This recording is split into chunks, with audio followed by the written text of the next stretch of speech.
Hello बच्चों, चलिए इस प्रश्न को पढ़ते हैं और समझते हैं कि प्रश्न में हमें क्या बोला गया है। तो प्रश्न हमारा है कि अगर जी जो फलन है वो हमारा एक जोड़ माइनस यहाँ पे क्या है महत्तम पूर्णांक फलन x का, ठीक है, तथा fx जो है वो हमारा -1 है जब x हमारा 0 से छोटा होगा, और फलन जो fx है वो 0 है जब x हमारा 0 हो जाएगा, और फलन fx जो है वो 1 है जब हमारा x जो है वो 0 से बड़ा होगा। तब बोला है कि x यहाँ पे जो f g x जो है वो सभी x का मान क्या होगा, ठीक है, सभी x का मान क्या होगा, यानी कि सभी x के लिए जो हमारा f g x जो होगा वो क्या होगा, ये हमसे पूछा गया है। ठीक है, चलिए इस प्रश्न को हल करने से पहले इसके मुख्य अवधारणाओं को हम देख लेते हैं।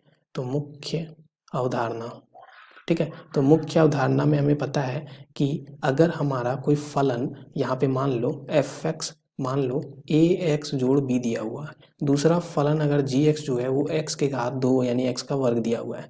तो अगर हमें f gx निकालना हो, ठीक है, तो यहाँ पे x को हम दोनों पक्षों में क्या से बदल देते हैं, gx से। तो f gx बराबर क्या मिल जाता है, a gx जोड़ b। अब यहाँ पे a और gx का मान रख देते हैं जो कि x का वर्ग है, तो ऐसा कुछ आ गया f gx का मान। तो इस तरह से हम f gx का मान निकाल लेते हैं। दूसरे में हम देखें कि हमें पता है कि x घटाव महत्तम पूर्णांक फलन x का ये हमारा किसके बराबर होता है, तो ये भिन्नात्मक x के बराबर होता है, भिन्नात्मक मान x के बराबर होता है। ठीक है, तो भिन्नात्मक हमारा x के मान के बराबर होता है, ये हमें पता है। और हमें पता है कि यहाँ पे भिन्नात्मक मान जो x है, ठीक है, x का जो भिन्नात्मक मान होता है वो हमेशा 0 से बड़ा या बराबर और लेकिन 1 से छोटा होता है, ये हमें पता होता है। ठीक है, तो यहाँ से हम क्या बोल सकते हैं, अब चलो इस प्रश्न को हम हल करते हैं।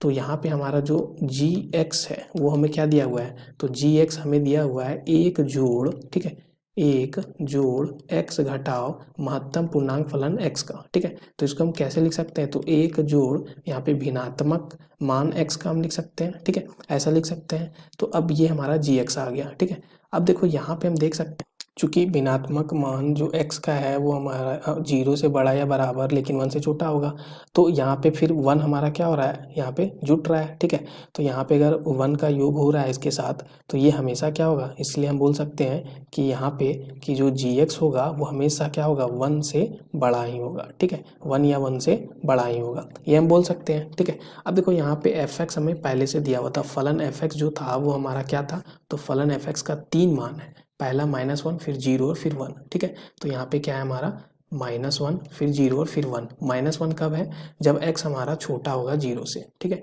तो x जब हमारा 0 से छोटा होगा और x बराबर 0 होगा, और x जब हमारा 0 से बड़ा होगा, तब ये 3 मान हो गया। अब अगर हम x को यहाँ पे gx से बदल दें तो हमें क्या मिल जाएगा, तो यहाँ से मिल जाएगा f ऑफ gx, और ये हमारा क्या आ जाएगा यहाँ से, तो ये आ जाएगा हमारा, देखो यहाँ पे -1 0 1। अब x के जगह पे यहाँ पे gx बन जाएगा, तो gx जब छोटा होगा 0 से, और gx जब हमारा 0 के बराबर होगा, और gx जब हमारा यहाँ पे क्या होगा, 0 से बड़ा होगा, तब ये आ गया।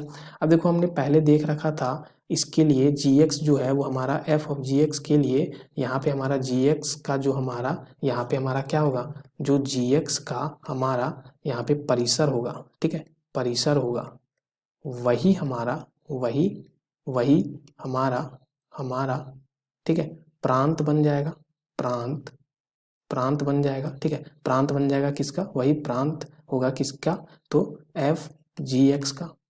ठीक है, ये हमें पता है कि यहाँ पे जो हमारा gx का जो परिसर होगा वही हमारा f ऑफ gx का हमारा क्या बन जाएगा, प्रांत बन जाएगा।